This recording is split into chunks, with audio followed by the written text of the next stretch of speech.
Come with me to Fantastic Fest Day 7. We started out watching this movie called Nesting, which is about this woman in postpartum psychosis. And while I think it could have been like 20 minutes shorter, it was very good.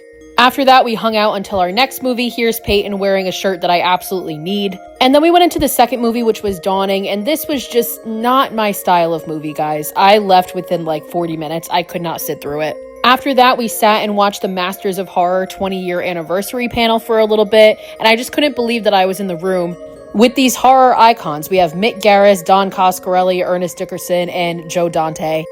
After that, we had family dinner, and then we rented one of the karaoke rooms that is upstairs in the highball of the Alamo. We do this every fest we go to because it's just so much fun, and we were supposed to see another movie, but some of us decided to skip that movie to continue living our best lives and drink and sing karaoke.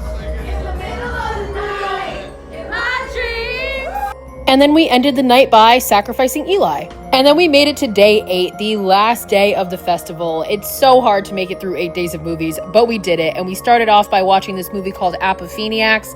This is one of my favorite movies I saw at this festival. It was so much fun. The director is like the coolest, nicest guy ever. So he talked to us a little bit before and after the movie. He answered some questions. And then we got some lunch at the best ramen spot ever. And then we went into our next movie, which was Dysphoria. And this is another one that ended up being one of my favorite movies of the festival. And here's Eli making sure that he says hi. But this movie was insane. It was so bleak and it was just so dark and twisted and dystopian. I loved it. And then we went into the final movie of the festival, which I was very sad about, as you can see here. But this was Whistle, and I loved the concept of this movie. I just do not think the execution was that great, unfortunately.